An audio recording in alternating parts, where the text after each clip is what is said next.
দেখুন প্রযুক্তির কারণে কোথায় চলে গেছে, গ্রামের মানুষ এখন আর যত পরামর্শ আছে এর মাধ্যমেই নেয়। তুমি কি আমার কথা শুনতে পাচ্ছ? হ্যাঁ, আমি আপনাকে স্পষ্ট শুনতে পাচ্ছি। আপনি কি এই অ্যাপটি সম্পর্কে কিছু জানতে চান? হ্যাঁ, আমার এই শসা গাছের পাতা লাল হয়ে গেছে কেন? আপনার শসা গাছের পাতা লাল হয়ে যাওয়ার কয়েকটি কারণ থাকতে পারে। এর মধ্যে রয়েছে অত্যাধিক ঠান্ডা বা গরম আবহাওয়া, পুষ্টির অভাব বা রোগ।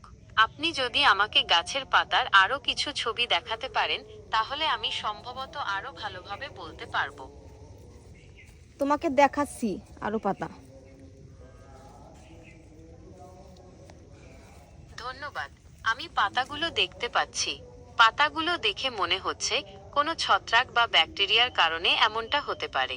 আপনি যদি আমাকে গাছের গোড়ার ছবিও দেখাতে পারেন, তাহলে আরো ভালোভাবে বোঝা যাবে।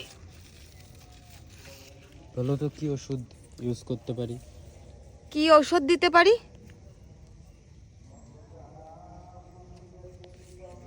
ঠিক আছে, যেহেতু পাতাগুলো লাল হয়ে যাচ্ছে, তাই সম্ভবত গাছের সালফারের অভাব হয়েছে।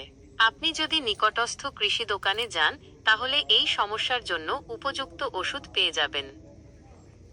ঠিক আছে। দেখছেন, এইটা গ্রামের মানুষের এখন আর কোনো ভয় নাই, যে কোনো প্রবলেম ডক্টর অল টাইম ফোনের ভিতর, এআই দিয়ে সব কিছু সম্ভব এখন।